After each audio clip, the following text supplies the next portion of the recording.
So next we have Guy Royse. Hi.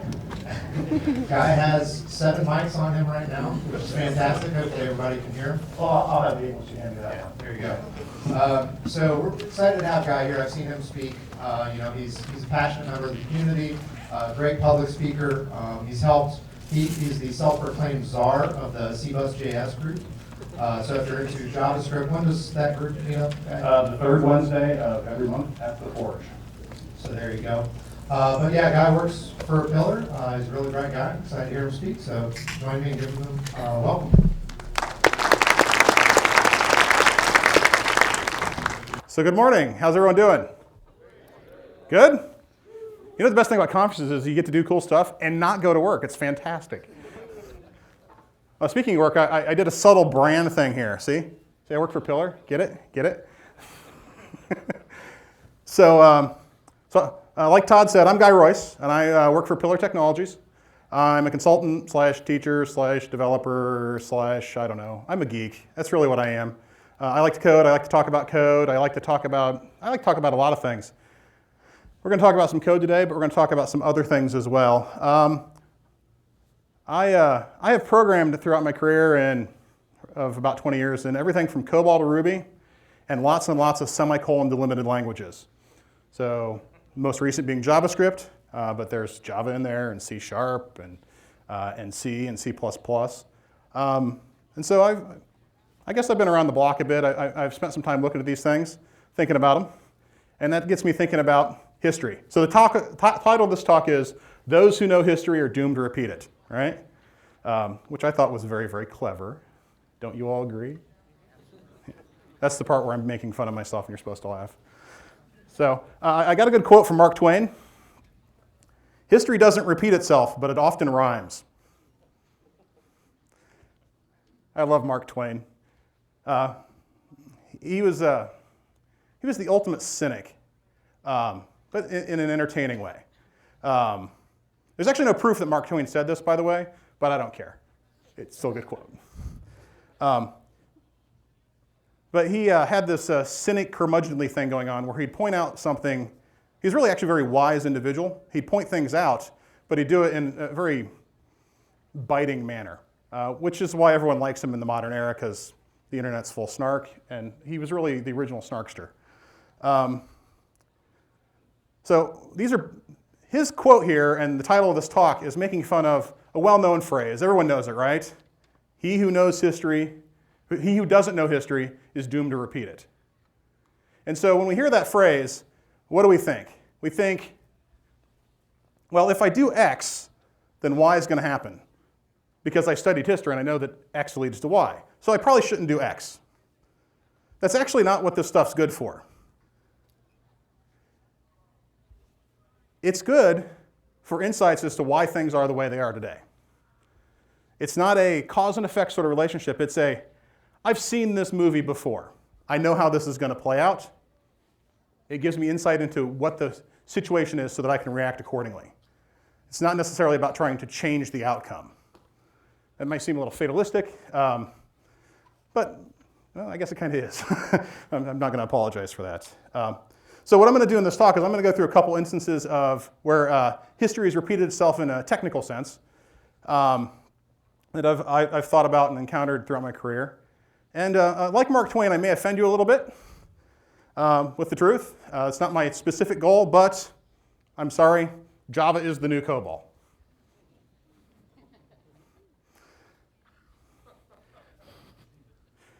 So how many of you are Java developers?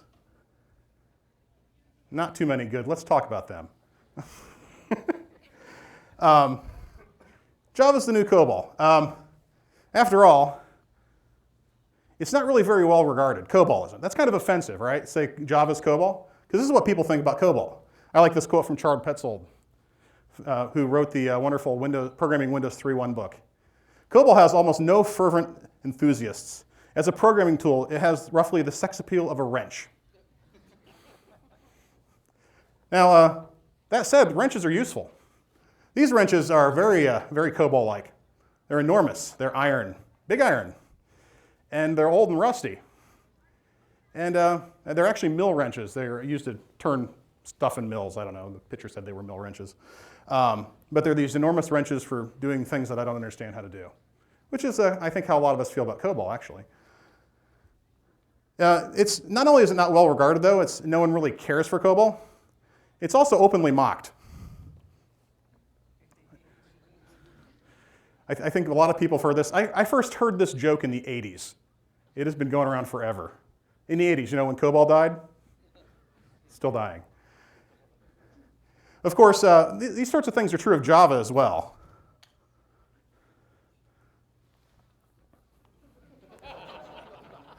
Now I have a problem factory.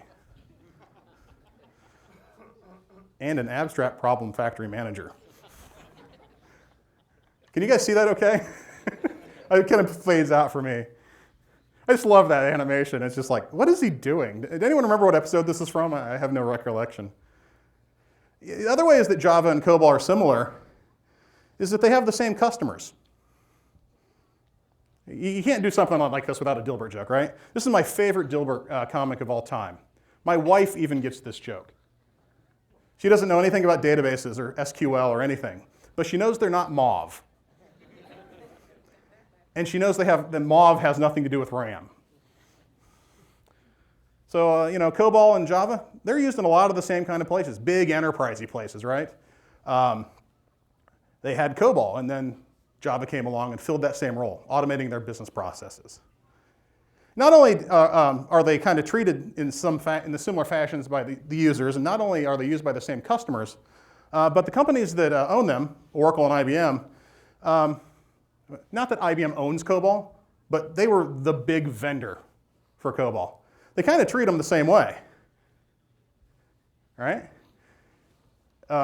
We're not really trying to innovate here, but there's a lot of money to be made off these things. Nothing wrong with making money, but there's a lot of parallels. However, the most interesting parallel is architecturally speaking. How you implement applications with COBOL. They tend to be the same. So I'm going to use a simple application. It's a contact validator. So the contact's got a name, it's got an address, it's got a couple of phone numbers. And the application, really more of a library that we're going to develop, is going to be basically take this contact and then tell you whether it's valid or not, right? Simple problem. The criteria for the validation doesn't really matter that much. Suffice to say, name is required, phone numbers must be numbers, that kind of stuff. So what's this look like in Java? Well, here's a class diagram. Excuse me a second here while I make it big enough so I can see the slides too. So here we've got the contact validator class. And he has a function called validate, which takes a contact and returns a Boolean.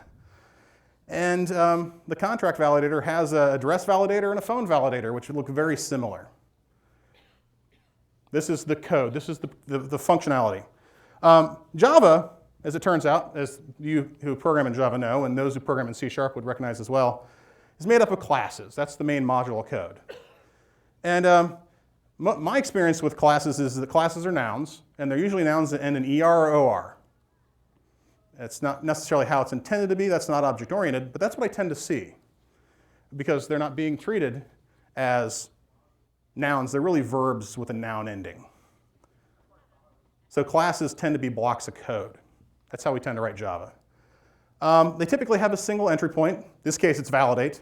Oftentimes, it's execute, or run, or invoke, or whatever the verb that preceded the ER or OR was. And if you have any pride at all, when you write your Java code, you take that 300-line method and at least break it up into some helper functions to try and make your code a little more readable. This is how we build Java code. This is how it's structured.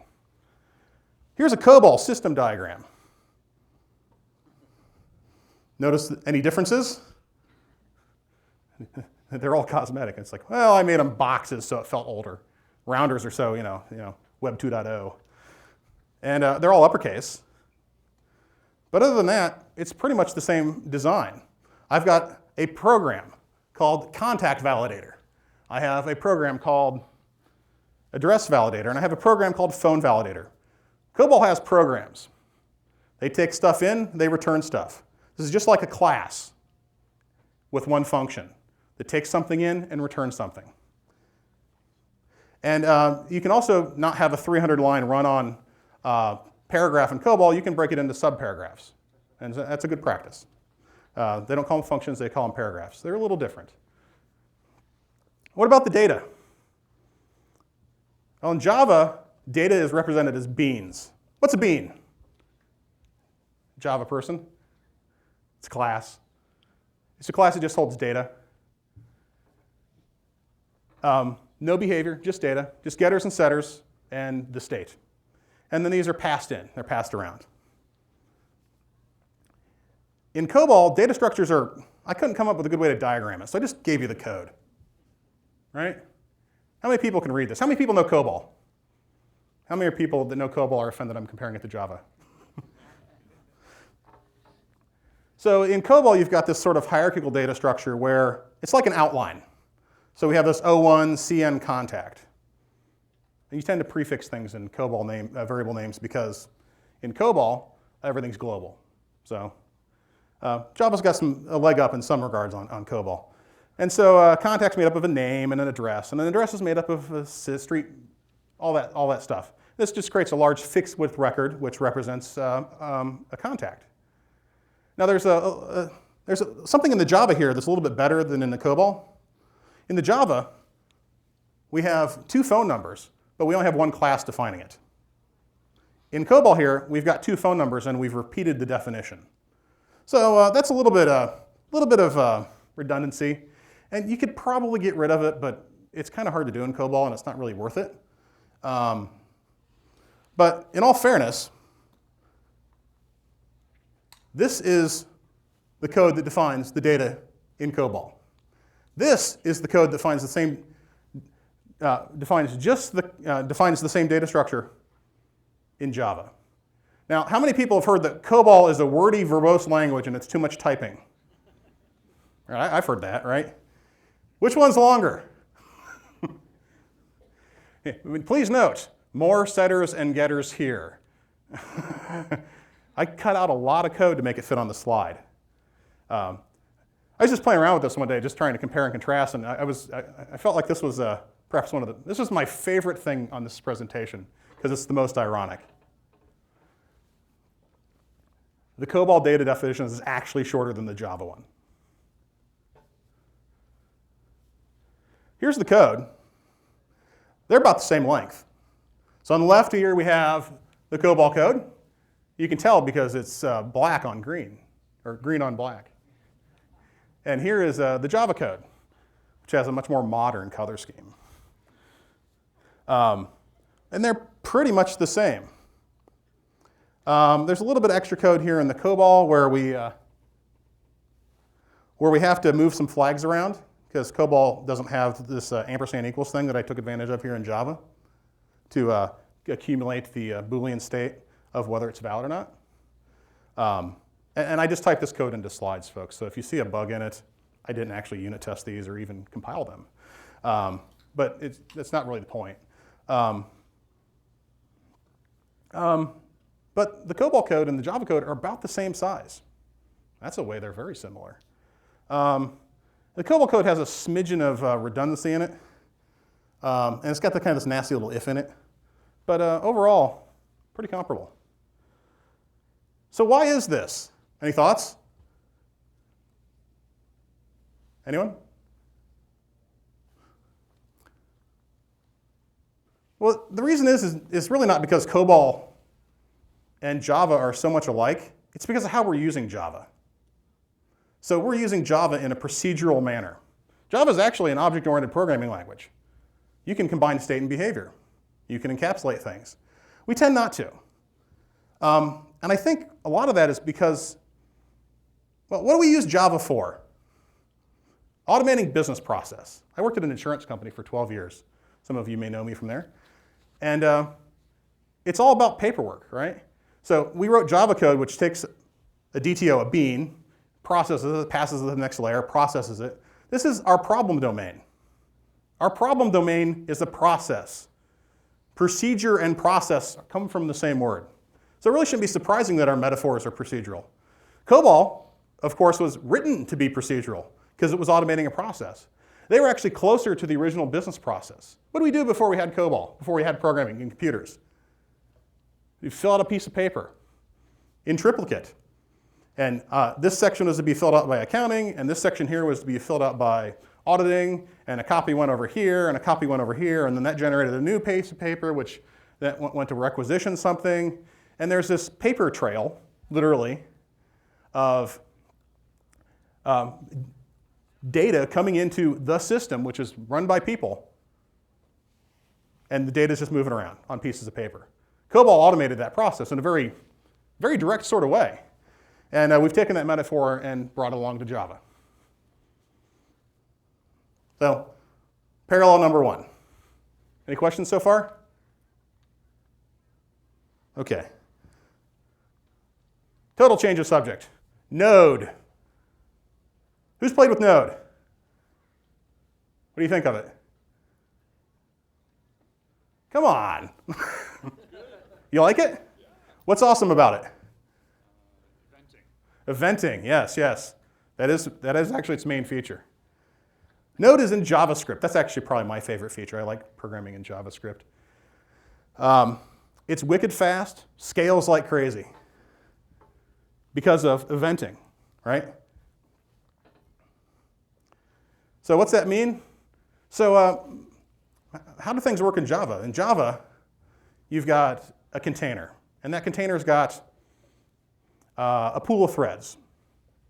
And a request comes in, and it's assigned a thread, and then that thread goes out and it reads a file and waits for that file to be read. And then it goes out and reads another file, waits for that file to be read. It goes out and accesses some shared memory and waits till the blocks are clear on that shared memory. Goes out and does a network call and waits for that. So this thread is waiting all the time. It's not actually doing anything. It spends 90% of its life waiting. And there's all this overhead on managing all these threads. And so the threads are all there. There's all this overhead, but they're busy waiting. Node solves this problem by making it single-threaded.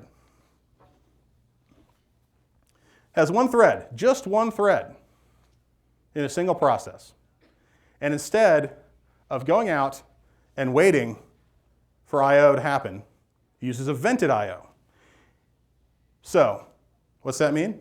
That means that I go do something, and then here's a function. Call me back when you got something for me, and I'm going to go do the next thing. And then all these events come in and just responds to them. So you got all these events coming into this one thread who's doing all the work. And this allows that thread to scale up and be heavily utilized.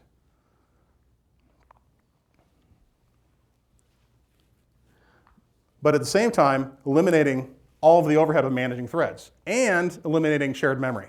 Because there's only one thread, you don't have to worry about locks on shared memory. All memory is shared because it's all owned by the same thread. This is how Node works. People familiar with that? Does it make sense? Nod for a sense. So it turns out there's another platform that works this way, or worked this way. Windows 3.1. Actually, I think that's the Windows 3.0 logo, but they both work this way, so it doesn't matter. In Windows, you had an event loop. And your application would respond to events as they were handed, as they were generated. So you got this same sort of event loop handler that pumps those events into your application responds to it. Exactly the same architecture. Well, almost exactly. There's subtle differences. Applications respond to those events, triggering code, and while that code's running, it's blocking other applications. And in that environment, you want your events to be processed quickly so that you're not blocking other applications. And in fact, it had the same shared memory space, just like Node does. All applications used the same memory, which was really fun because it was all written in C and C, well, mostly C. And if you have a buffer overrun into your other application, all of a sudden, WordPerfect is crashing Minesweeper. When was the last time you heard anyone talk about WordPerfect? So these are a couple examples of how we've reinvented the wheel. We've used the same pattern again. So why do we keep reinventing the past and calling it the future? Steampunk thumb drive. It's just cool. Well, I don't think we know we're doing it. I think we come to these things and we think they're new ideas. We don't realize we've done what we did before. I think some people do.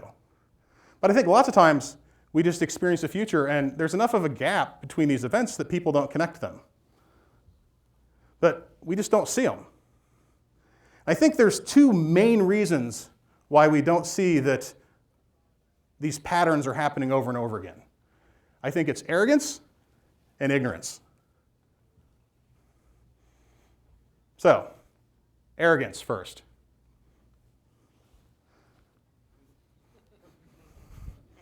How many people think have had this thought? Those foolish people back when, right?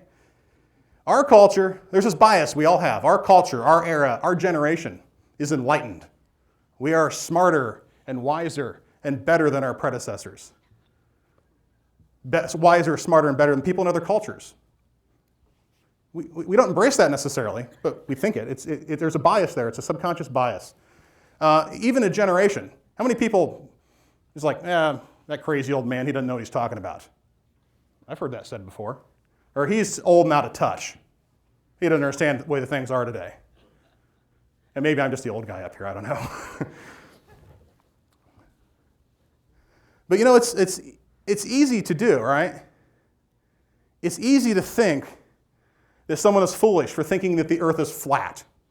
It's easy to think that someone, well, today it is. In the past, though, we look back in the past and we think how foolish those ancients were to think that the world was flat.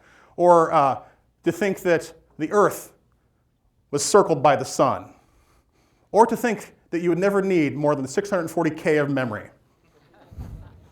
Fools, right? But you know, in the context and in the time, those were reasonable conclusions. If you don't live next to the ocean and you're in a big desert or plains area, the world looks pretty flat. I mean, if you don't have any larger context to base it on, it looks flat. It's not an unreasonable conclusion given the amount of data you have. You know, I wish I could remember this guy's name, but there's this philosopher having this discussion where they're talking about how foolish people were in the past to think that the sun actually revolved around the earth. And he responded and he said, really? So I wonder what it would look like if it actually had revolved around the earth. Right? I know what it would look like. It would look just like it does. Right? And we even use that in our language, right? We say, the sun is rising, the sun is setting, the sun is moving across the sky. No, it's not. We're moving. The sun's not moving at all. Well, it's moving around the center of the galaxy and stuff like that. And we didn't, you know, but it's a reasonable conclusion. And until Galileo took his telescope and looked at Venus and said, hey, it's got phases. It must be between us and the sun. Oh, well, that means, and then the light bulb goes off, all right? Now he's got more information, and now he's got a different conclusion. It's kind of the scientific method, really. The data they have is what they have, and they're reasonable conclusions. You can even forgive the people that gave Galileo all the crap for saying it. Because here you got some geek, some nerd off in a lab, he's doing these things I don't understand, and he's telling me something that's fundamentally false to what I think, that disrupts my world, challenges my leadership, and I have no reason to believe him. So you can even see why someone would say, would tell him he's wrong. Go away. I don't want to hear what you have to say. These aren't unreasonable conclusions. And you know, and the 64K of RAM, well, that's probably unforgivable. I mean, come on. Something I tell my kids all the time is we talk about cavemen when they're little. My oldest son, he's sick of hearing it now. And I ask him what cavemen looked like and what they were like. What were cavemen like? And he usually says that they're something like this. I'm just a caveman. Your world frightens and confuses me. Cavemen are us.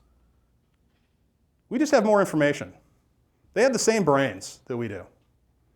They were just as smart and just as dumb. They had the same biases, same prejudices. We're not any more enlightened than a caveman. We know a lot more. We have biases that we fight against because we've figured out that that's probably not a good idea, but we're not really fundamentally different than a caveman. You take a caveman, bring him in modern society, raise him, he's just going to be a dude or a chick. Take me and put me in caveman time, and I've got the beard to cut it. But we're fundamentally the same. And so this is the arrogance that we live in an enlightened age. The cure for that arrogance, or one of the cures, is to learn about the past. I love Marcus Aurelius. How many people have read his meditations? Wow, one, good. Anyone up top? So this is Marcus Aurelius was the emperor of Rome in the 2nd century AD. You probably know him from the movie Gladiator, where he was killed by his son Commodus. And he wrote this book called Meditations. And it's like a cross between Proverbs and a modern leadership book. So it's got little snippets of wisdom, like this quote here. Look back over the past with its changing empires that rose and fell, and you can foresee the future too, which is kind of the point of my talk. So that's a little bit of wisdom. He's a very wise guy. He was not a foolish ancient. Did he think the sun went around the earth? Probably. It was a reasonable conclusion. But he wasn't dumb. And I've read them, and it reads like I see the same message in here that I see in modern leadership books. The stuff doesn't change. Another guy, Polybius. If history is deprived of the truth, we are left with nothing but an idle, unprofitable tale. He's from the 2nd century BC. Marcus Aurelius undoubtedly read his stuff in Greek. And Polybius wrote a series called The Histories, which is, well, the title says it all. And one of the things that he talked about actually leads to my second point, which is around ignorance. So he had this idea that he got from Plato and Aristotle, and he talked about that, but we got it from him. The record came from Polybius. A lot of papers and documents were destroyed in the ancient world. It's called anacyclosis. It's like, does this have anything to do with IT? No, actually. Well, it kind of does. There's parallels. That's the point of this talk. So the idea of anacyclosis is that you have this cyclical thing in government, in the types of governments that a culture has. You start out with an autocracy. You got one person in charge. And that can work really well. That one person being in charge is really efficient. He can build a hierarchy and command and control and make things happen. There's a flaw in that structure, though. Sometimes the guy's a jerk. Sometimes he's a dictator. All right, I couldn't help myself.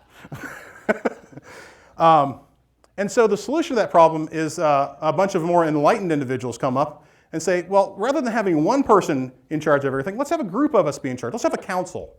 Let's have an aristocracy, a rule by the elite as opposed to the rule by the one. Rule by some as opposed to rule by one. And that can work as long as, like with the autocracy, that the people in charge are pursuing the interests of the people and not their own interests, if they're not jerks.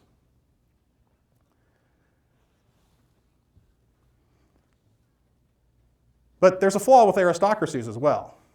And the flaw with the aristocracy is that it turns into politics and infighting and positioning and not pursuing the job of governing, but pursuing the job of making themselves look good so that they can stay in their position.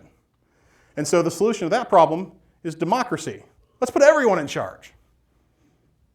Now, everyone's accountable. Of course, there's a flaw with democracy, too. The flaw with democracy is that none of us are as dumb as all of us. Democracies lack the ability to make tough choices. because no one will vote for people that will make tough choices. They'll vote for someone that tells them what they want to hear. So that's a flaw too. The solution? Well, someone says, if you just give me the power, I'll fix all the problems your bad choices have made. And you go back where you started. This is anacyclosis. This might sound familiar. It's kind of the plot of Star Wars Episode 3.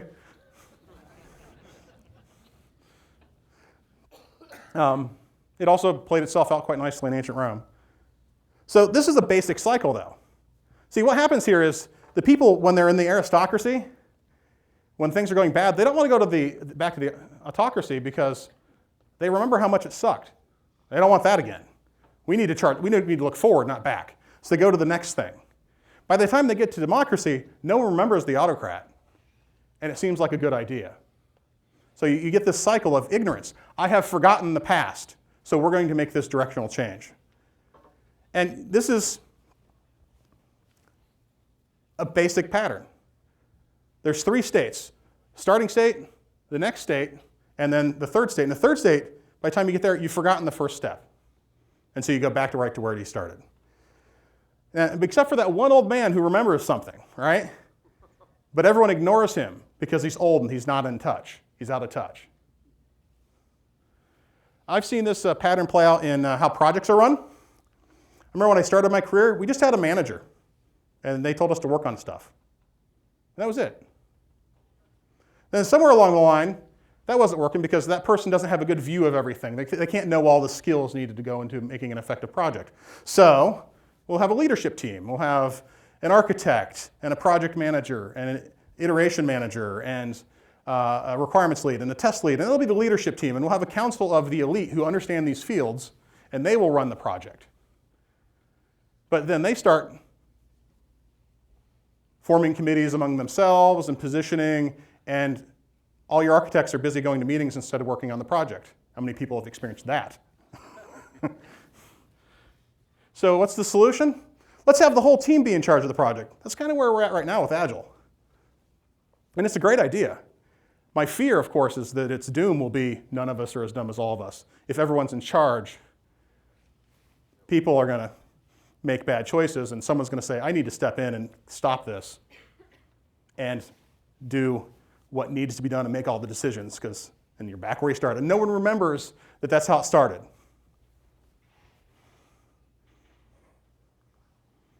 What about how we code? I code alone. Yeah, with nobody else. And when I code alone, I prefer to be by myself.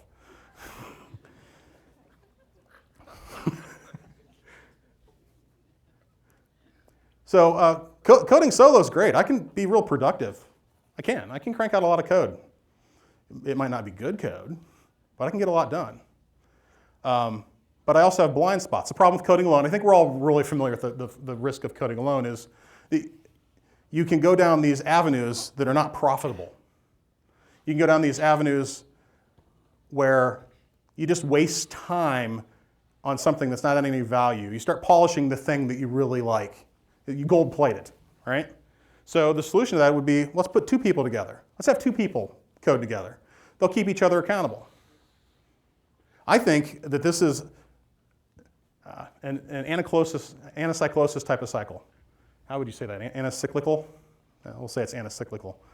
Where the next conclusion is going to be, well, 2 people are coding alone, but they're just kind of feeding off of each other instead of getting stuff done. They're just talking. So let's have everyone code in the code base at the same time. Right? I think that's going to be the next trend. Actually, I was talking with some friends a couple weeks ago, and we're going to try and run some experiments where we're just going to have everyone code live in the same code base. No subversion, just like a living document. No check-in and check-out. Let's just all code at the same time. Let's see what happens. I think this could be a thing. It's a prediction. I'll probably be wrong. But I'm going to dare to make a prediction anyhow. We're going to try it out, see what happens. I think it'll be an interesting experiment.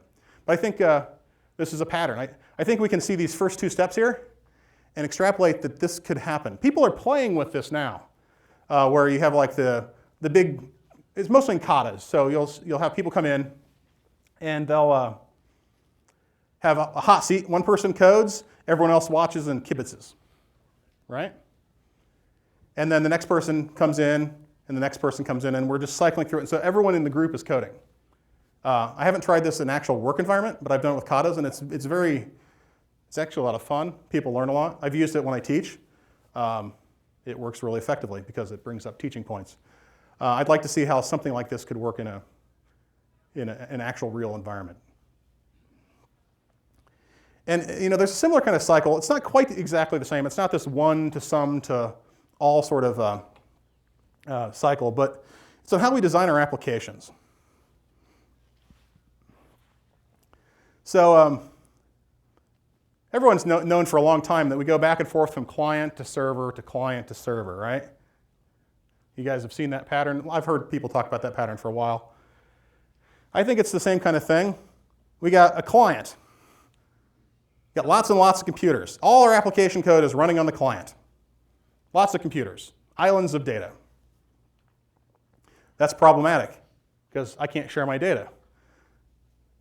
So let's build some sort of client-server type of thing. How many people remember client-server programming from the 90s? I remember it. I did a lot of VB6 and databases. Some of the computers have the code. It's spread out a little bit. It's a kind of a hybrid. And then you got your server-side programming, where everything's just running on the server. Nothing's local. And that gets all the data in one place and helps with deployment. And I think what happens in this cycle is that basically we've got data here and we need to share it, and then we need to share it even more, and we need to share the code. And then we stay there for a little while, and then technology and money come together. So technology gets small enough. Moore's law makes something small enough and cheap enough that it changes the way we do things, and everyone snaps back into client mode. And then it just disrupts the whole industry. And I think this particular cycle is interesting, and so I'm going to go into it a little deeper. I actually took this and I plotted it out on a big chart, starting in the 40s all the way to now. And then I'm going to try and make a few predictions, and then I'm going to see what you guys think and see what you guys think is coming next. So here we are back in the 40s and 50s. That, I believe, is ENIAC. It was one of the first computers, if not the first computer. It is actually the ultimate client-side machine. It doesn't look that way because it's got 3 women with severe haircuts operating it. But actually, it just had a really crappy keyboard, and it just took that many people to type. You see what they're doing there? They're plugging and pulling wires and connect this. It's like a patch panel or like a switchboard. And that's how you operated the computer. These machines were used for, mostly for census data, calculating ballistics trajectories, scientific computation. In a lot of ways, they were really just kind of really big adding machines. Although I suppose that's true of any computer, honestly. And this is where they show up on the chart. So back here, you got UNIVAC, you got ENIAC, you got the Mark I, you got the Z3. They're all way, way, way back here in the distant past in the 40s and 50s. Early computing. These things were big and expensive. They cost millions of dollars. They fit in a room. And so there's an urge to share them. And so in the 60s and 70s, you end up with dumb terminals and mainframes. CICS, right? We've pushed everything to the server. And then the terminal is a dumb terminal. It couldn't be better named. It has no brains. Requests were batched, so they run it one at a time. Everything's just up there, right? Here's where it's at on the plot. So here we see on the curve here, we've got mainframe sort of dominating the 60s and 70s, CICS with dumb terminals.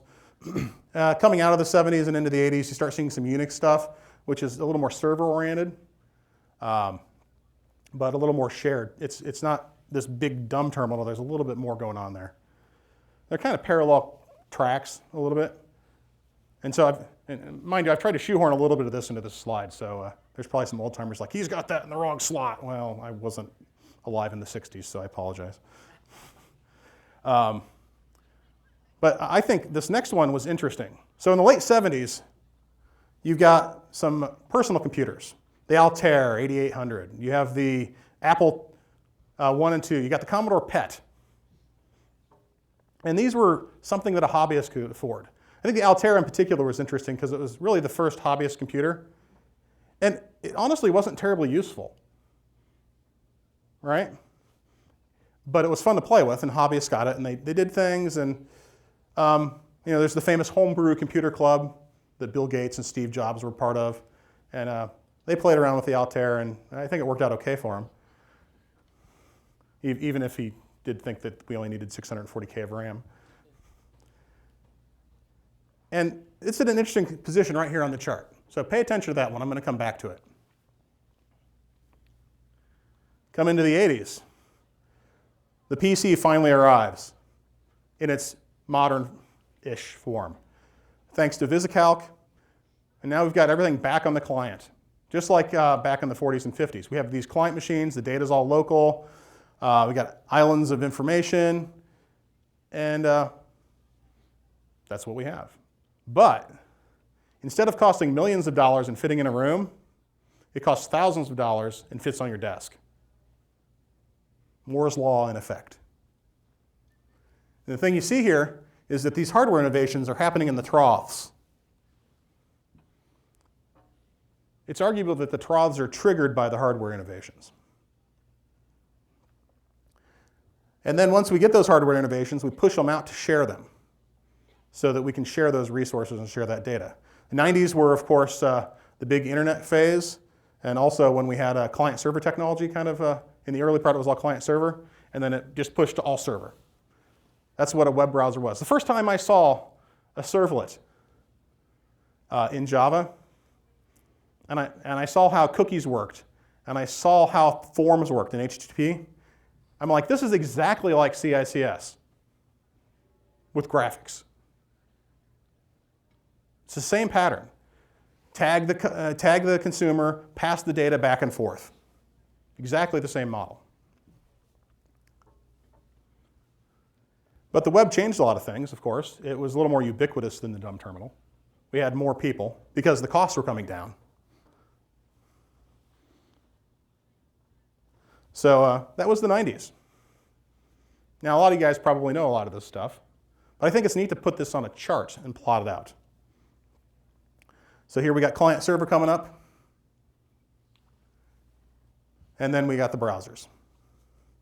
Netscape being king at the time, and Internet Explorer, which I think some people are still using the same version they used in the 90s. Then we got the year 2000. This is one of my favorite segments on Conan. I think they did it for like 3 years. And so in the year 2000, things started moving back to the client. In the 2000s, I remember in the late 90s, I got my first Palm Pilot, like 99. In the early 2000s, I had some sort of a Dell Axum. That was what it was. Axum or Axiom, I can't remember now. PDAs, right? And they had a little bit of functionality as far as network, but they were pretty much just portable computers. And then towards the end of the 90s, you really had mobile, or at the end of the 2000s, mobile really took off. You started out with the BlackBerries. Corporations have more money than individuals, so corporations bought a lot of BlackBerries, gave them to people. They were very handy. And then we've got the iPhone and the Droid and all that kind of stuff, which is really, is still a huge segment. I think actually the mobile in the slide picture should be a little bit more to the right. It feels like it looks like it's in 2005, and that feels too early. But the point's the same. This is a hardware device. It is a computer. It costs hundreds of dollars. With a contract with a cell phone carrier, you can get it for $100, $50. It's a new client. Fits in my pocket. So you see the trend? Millions of dollars fits in a room. Thousands of dollars fits in a desk. Hundreds of dollars fits in my pocket. And of course, what happened as a result of the iPhone is everyone started writing apps. And they all ran on that computer. They didn't run on the internet. They were running on the phone. Now those are being pushed up. How many people are sick of hearing about HTML5 and cloud yet? Good, good, good. I'm actually not. I think they're pretty cool. I think HTML5 is basically turning the phone into a browser, which is a function of the phone, but it makes it the predominant model. Just like with the PCs, the most common application you launch is the browser. HTML5 is going to drive that same kind of thing with phones, because now we can make responsive websites that run on lots of platforms, thanks to HTML5, CSS3, that kind of stuff. And cloud, I don't think cloud is about, when you say cloud, a lot of people think virtual machines. I don't think that's really what it's about. I think cloud is about pushing all that data to the server, right? I don't have to think about it. It's a cloud. I don't think about what's inside the cloud. It's just fluffy and white and pretty, and I can be happy, and there's a rainbow coming out of it with RoboCop on a unicorn, right? I should have put that picture into my slide deck, actually. RoboCop on a unicorn. Here's where this fits in the picture here. So in the 2010s, we're swinging back up. We're on the server again. The cloud is the server. The phone is the browser. And we're doing some HTML5 to make that happen, building some apps to make that happen. Those apps are a lot like client-server. Back here, right? We have that client-server stuff. You can write something in iOS that talks REST, which then has all the business logic on the other side. That's the same architecture. You put it all up there on the cloud, and it's just a browser, then you're just all server-side again, back where we started. But there's one little thing here. Now, I told you to pay attention to the Altair, right? See where it's positioned? The Altair was interesting because it didn't really solve a lot of problems, but a lot of people played with it, and it helped them answer questions. It helped them ask questions that then led to things like the PC, right? It wasn't the end. It was a means to the end, but it was a catalyst. I got the Raspberry Pi over there. I could also put the Arduino there. These little hobbyist electronics hobby board things that have been popular lately. Actually, total plug, Pillar's giving away a Raspberry Pi if you win something or other. I don't know the details, honestly, but you should go check out our booth and try and snag one if you want to play at this. But it's in the same position that the Altair was. I don't think the Raspberry Pi is going to be the computing platform of the future. I don't think the Arduino is going to be where we land. But I think it's something that a lot of hobbyists are playing with and is asking the right questions so we can figure out what's in the bottom.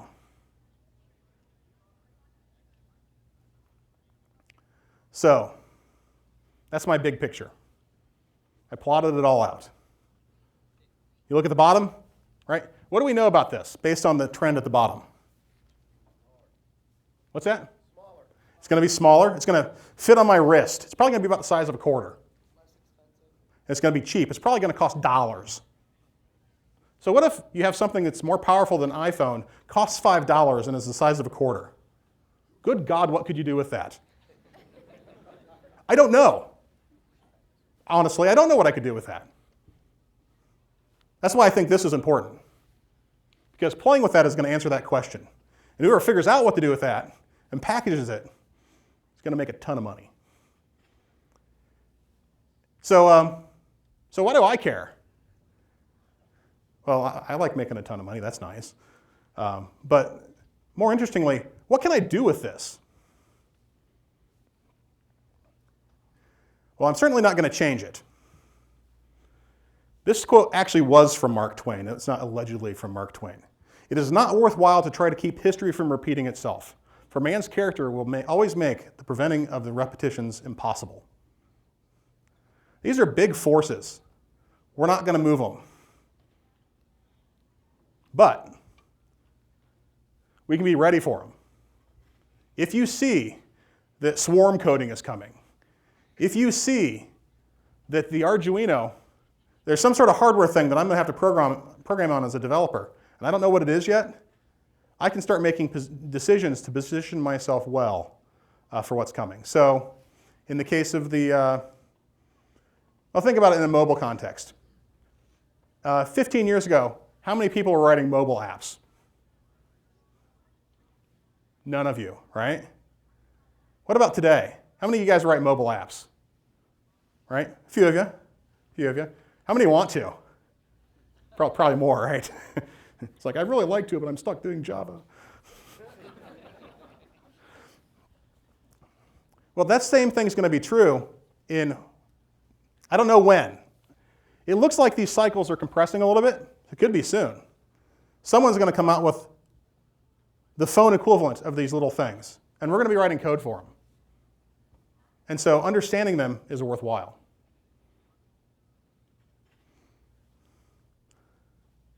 So all we can really do with this information about the past is be ready for it and position ourselves well.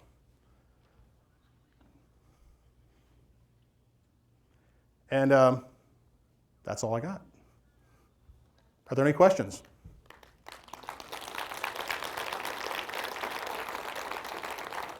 Could someone, where's my mic, boys? I don't need a mic. How about Google Glass? Google Glasses, that's a great question. You know, I didn't factor that in too much in this picture. I think Google Glasses might be, I think it might be that. I think it could be. Or at least one aspect of it, because it's a platform that's portable, it's small, I carry it around. I do think Google Glasses are going to be banned everywhere. Casinos have already banned them for all the obvious reasons. So I think that could be it. The other thing I think that this could be is I think it could be like the Internet of Things. So if it costs a couple bucks and it's the size of a quarter, I could put it in a lot of things and program them using languages I'm familiar with. I can put it in my thermostat, I can put it in my umbrella, I can put it, dozens of them in my car. You know, I can put it in my fridge. But you know, honestly, I don't know why I would need my fridge to be networked. Right? I remember seeing that as an example back during the heyday of the internet. It's like, we're going to give your fridge an IP address and my toaster.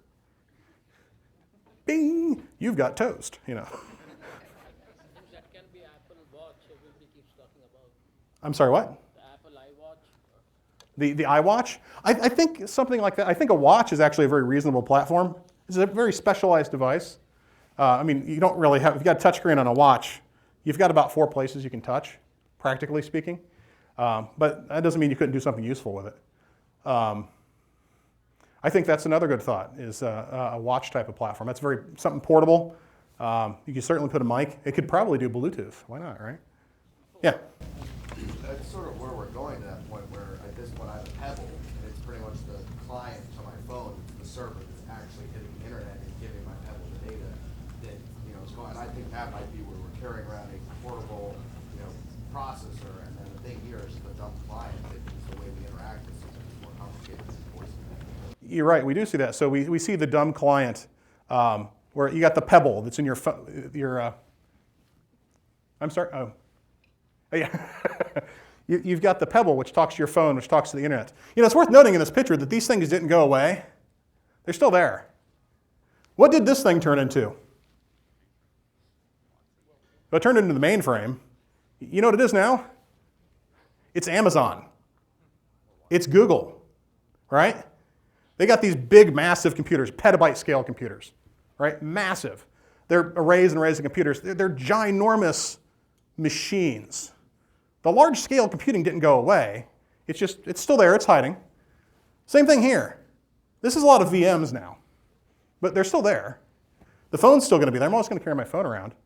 And so, like you said, the Pebble offloads a lot of that processing. When you use Siri on your phone, Siri is not recognizing what you say or figuring out what you mean.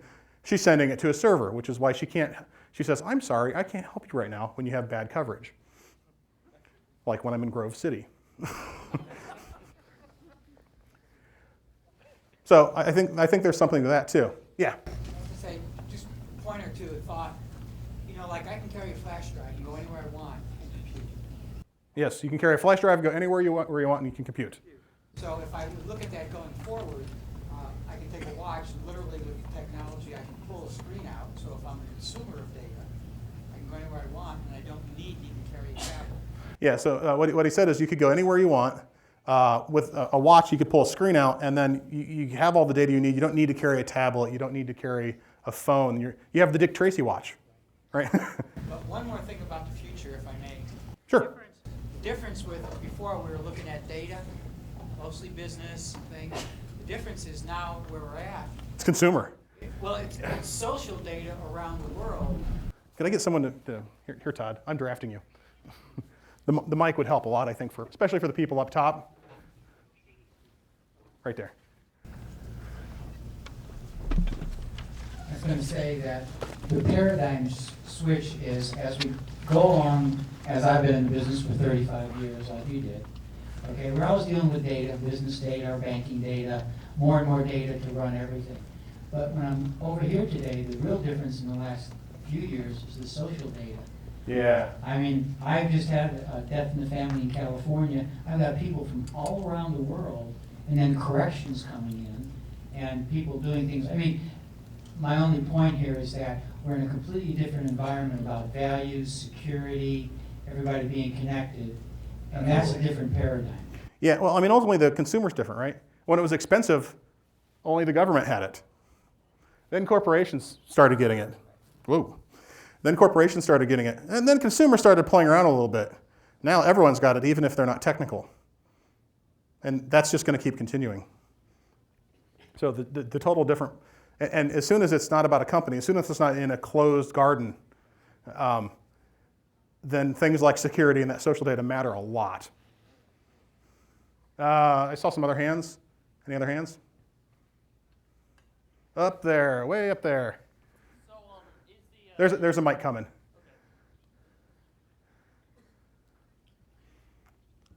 I hope no one up top has a question because I don't think we have any mics for you. Plus, you remember the Muppets? They have the guys in the gallery up there, they mock you. That's what you guys should totally be doing. So is the cycle getting shorter with time? Because I noticed in the beginning it's 40s and 50s for 2 decades. So maybe by maybe instead of the 2020s, it would be like 2018 by the time it would be all clients on hand. I think it is getting shorter. It's hard for me to see it because we're in the middle of it, and so I just put question marks up there because it's hard to tell. It's really hard to sort out some of these things when you're in the midst of them, and so I think the cycles are getting shorter. I think there's a trend there, but it's hard to see what it is. That's consistent with history. The cycles tend to get shorter. Moore's law is going to keep doubling those CPUs, and I guess the singularity is somewhere down here, right? Yes. Yeah,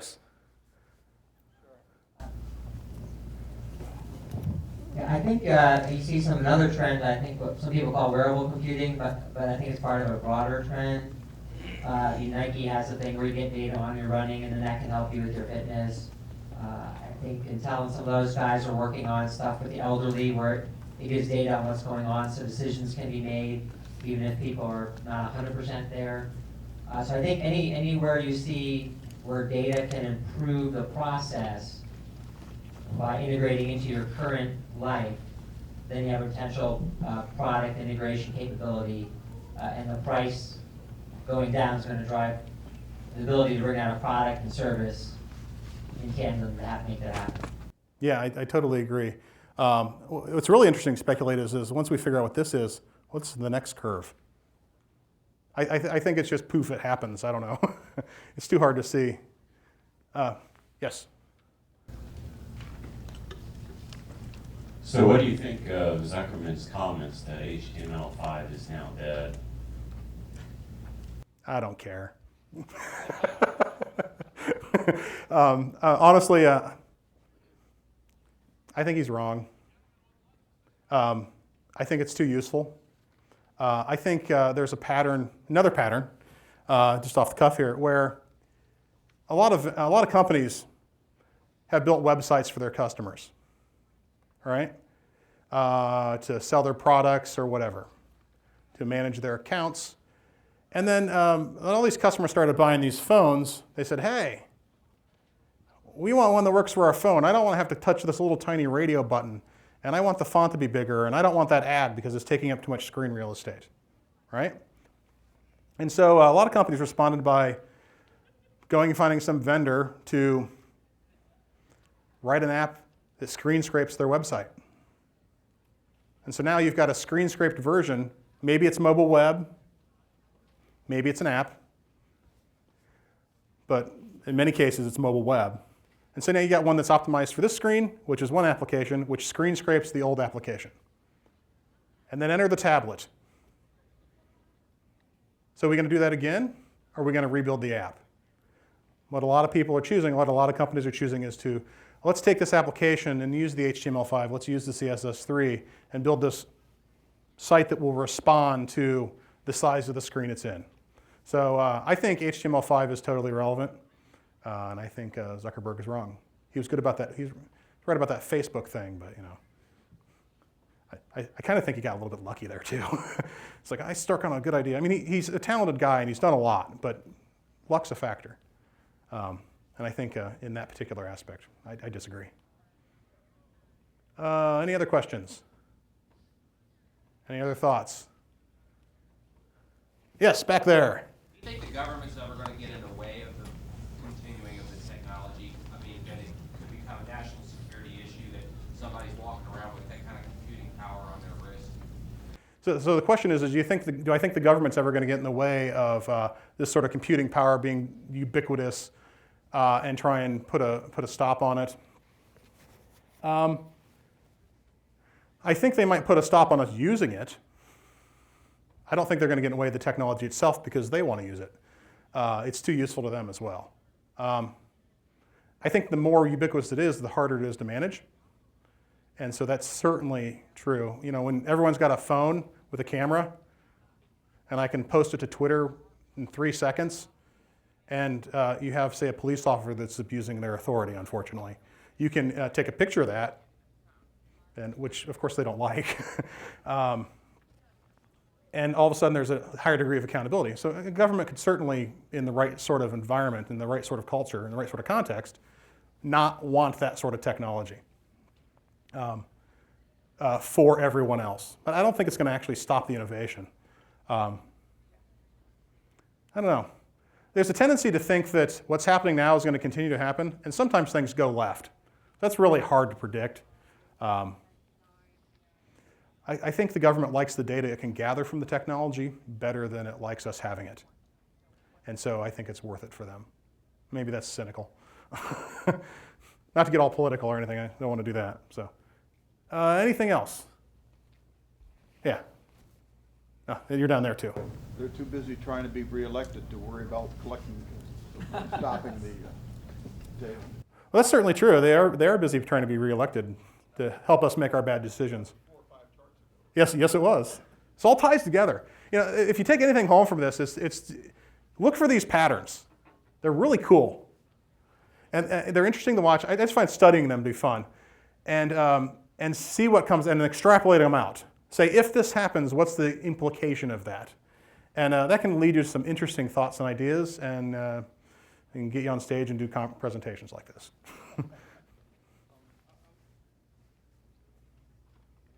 No. Is it on? Did the battery die? Just be loud. Just wondering, are we clearly swinging at this point of time versus just taking advantage of what's good about both the client and server? Today, I mean, we still have these apps on our mobile devices. They're running there, but they're storing their data in the cloud. We want the data to be shared, but we still have these devices that have tremendous... Yeah, these things don't go anywhere, right? So I'm just wondering, are we always going to be doing this versus, to me, it feels like we're kind of doing both right now. Yeah, this is any model like this is, of course, a simplification. So what he said was, it feels like we're doing both of these things. We're doing client-side stuff, we're doing server-side stuff, and it's very mixed. And I think that's true. This is a simplification. But these other things don't go away. So just because the internet happened didn't mean that I didn't buy Doom, right? So don't be distracted by the abstraction. That's kind of what I say. Yeah, don't be distracted by the abstraction, I suppose. So those things are still there. I mean, I still play games on my PC. I didn't move all my games to my iPhone because I want to play more than Angry Birds. Yes, over there. Hello. Yeah, you started your presentation with COBOL and Java and all those, and as I see, 60s and 70s are kind of COBOL, and then 90s, Java. So fundamentally, do you see any changes coming when it comes to how we develop software for the enterprise, or it's going to be pretty much the same way? I think no one's sure what that is yet. I think there's lots of Java, and I think if you want to do Java the rest of your career, you can, honestly. I think there's people that are still doing COBOL. I don't talk to them. Anyone still doing COBOL? Okay. There's still people doing COBOL. It's still out there. Actually, when I was at my previous company, they wanted to test drive their COBOL. And so I wrote test driving tools in Ruby to test drive Microfocus COBOL. So COBOL is still being used out there, and new applications are being built in it. I know it's stunning to think that, right? It's not going anywhere. Java is not going anywhere. What's after Java? I think that's a really good question that a lot of people are trying to figure out. Some people think it might be Ruby. I don't think we've figured it out yet. I think something's going to be built on top of JavaScript, honestly, and it hasn't been built yet. But we'll see. So we got 7 more minutes, so I'd be happy to answer questions all day. If you guys are tired of me answering questions, you're welcome to leave. I won't be offended. Any more questions? Do I see? Right over there and here. Yeah.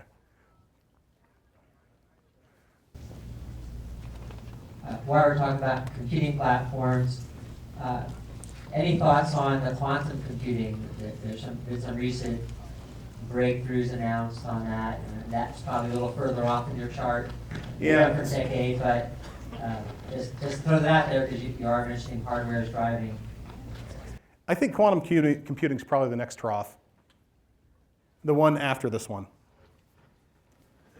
Short answer, but that's where I think it's going to come into play. There's a question over here, right there. Security.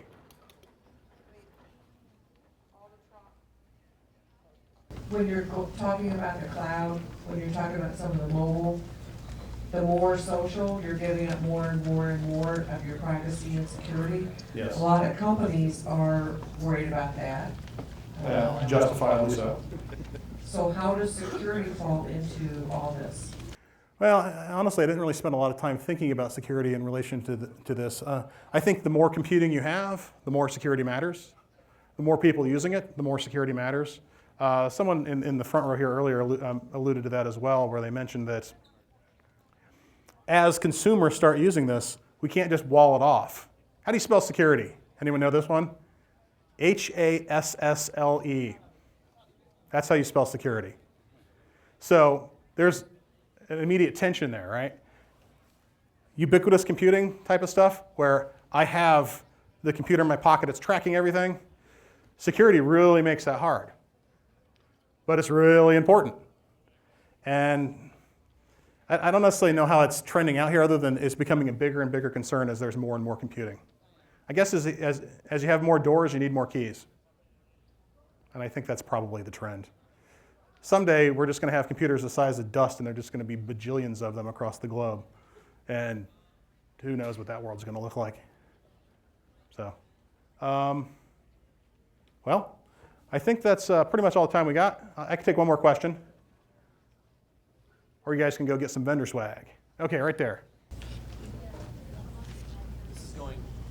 Well, this is going back to one of your previous slides. You were talking about pair programming and swarm programming. Yeah. Can you talk a little bit more about how you're going to do that swarm programming? That's still one keyword? No, it's not. So, yeah, something we're going to play around with is this idea of swarming. And so what I want to do is I want to get 5 people working on a kata. And instead of having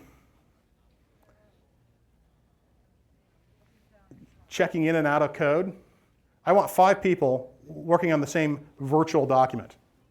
You ever use Google Documents and have 3 other people editing it at the same time?